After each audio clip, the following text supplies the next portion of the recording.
So even though we're still a few months away from the season 5 premiere of The Flash, fans everywhere have been trying to figure out the answers to a ton of different questions the show's left us with so far. Like, what was the mistake Nora made? Where'd Cicada, the season 5 villain, come from? And how will the show explore his relationship with Team Flash? And probably most importantly, did what's-his-name ever get all that money he was looking for?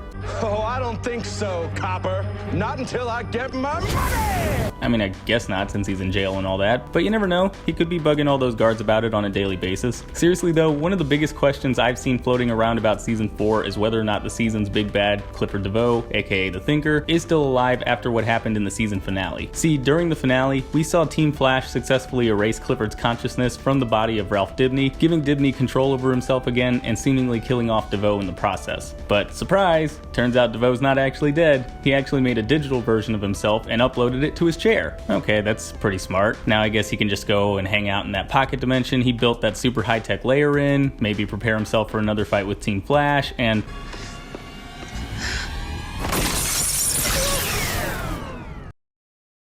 Wait, hold on a second. Seriously, was that it? You mean to tell me after all that build-up, all that time making DeVoe seem like the ultimate villain you can't even get close to unless he wanted you to, the writers couldn't figure out an awesome or even a halfway decent idea to kill him off? Or at least put him somewhere where he might be able to come back to bother everybody again in a later season? I mean, come on. I know we've had some lazy moments this past season, but I don't buy it. All things considered, I'm pretty sure there's a very good chance that not only is DeVoe not actually dead, but he'll also be popping up at some point in a future episode of The Flash. There's even a few pieces of evidence scattered around throughout the season finale suggesting that this might actually be the case. Seriously, think about it. Doesn't it seem weird that DeVoe can plan for almost everything? Even the possibility that Barry could recruit Kara or somebody else from the multiverse? Why don't we just call someone we trust? Kara, Oliver, Wally. Clifford created the bus splitters and a combination of the abilities to ensure that he could defeat anyone whose assistance you might enlist. But he apparently didn't plan to do anything if somebody tried to unplug his chair? Haha, you thought I was defeated, and now I'm ready to beat you, Team Flash plus my wife. Haha. Wait, what are you doing? Ah, no, a plug, my one weakness. Come on now, I don't care if you're a super genius or an energy vampire, you're not just gonna sit there and let somebody rip apart the only thing keeping you alive unless you're entirely sure you have a way out of it. Speaking of, remember, I thought of everything. Even this moment.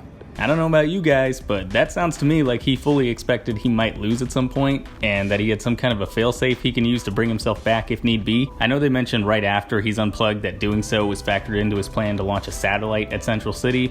Wait, so Marlee's deactivating him triggered a literal deadman switch? But he'd have to be pretty stupid if that was his only plan after literally planning to bring himself back from the dead. And this one's more of a personal opinion, but I still think that DeVoe's death was way too quick, super lazy, and completely unsatisfying. Even for a season with some pretty dumb character moments, pointless storylines, and pretty shitty writing in general.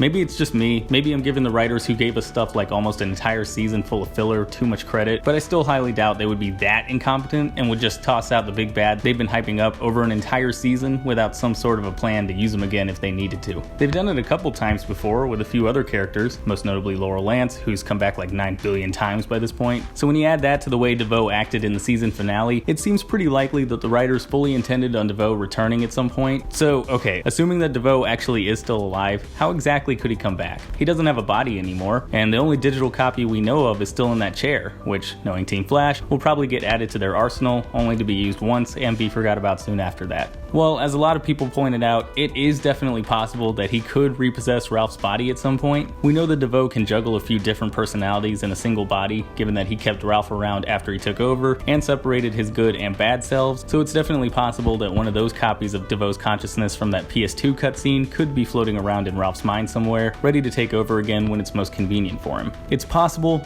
but it's also very unlikely. I mean, I know I've ripped on the Flash writers a few times in some of my other videos, including this one, but I highly doubt they'd reuse the whole body snatching angle they literally just used for an entire season, even for a single episode appearance. They made a big deal out of trying not to do the same thing when they announced a non-speedster villain for season 4, so you'd think they'd try just as hard not to copy a season-long plot point for that season's villain's appearance. Plus, given what all we see in DeVoe's final appearance, it's way more likely he leaves a digital copy of himself behind, and in the one place Team Flash would surely never look for him: Star Labs. Seriously, think about it. We know that DeVoe had access to the Star Labs computers and tech systems in a couple different episodes, like when he took over Gideon or put the computers on the fritz just as the hologram showed up. Either one of those could have given him a great opportunity to move his consciousness around like Patrick Stewart in X3. And not only that, but why would that reincarnation be limited to his chair? It doesn't make any sense. I mean, I guess he couldn't upload himself onto a computer from like 2003, but he's in Star Labs, one of the most technologically advanced locations in the Arrowverse. So long as he has access to a sufficiently powerful computer, like the stuff Team Flash has access to, then there's literally no reason DeVoe shouldn't be able to upload a copy of himself to their systems, or even onto the internet if he felt like it. Then there's that whole thing about how he planned ahead for everything, including Marlize trying to kill him, even though she apparently does.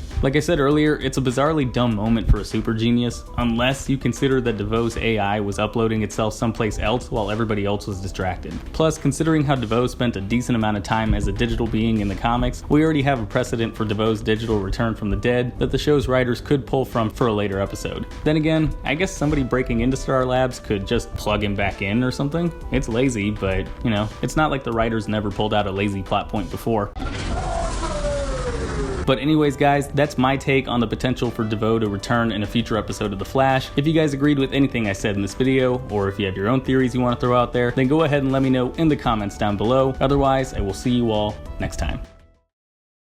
Hey, thanks for watching. If you like this video, then go ahead and click that like button, and if you're new, maybe consider clicking that subscribe button too. I've also got links to my Facebook, Twitter, Twitch, Instagram, and Patreon in the description. You should probably check those out too. And if you want to see more of my content, then you can click the link to my last video. It's right there in the middle of your screen.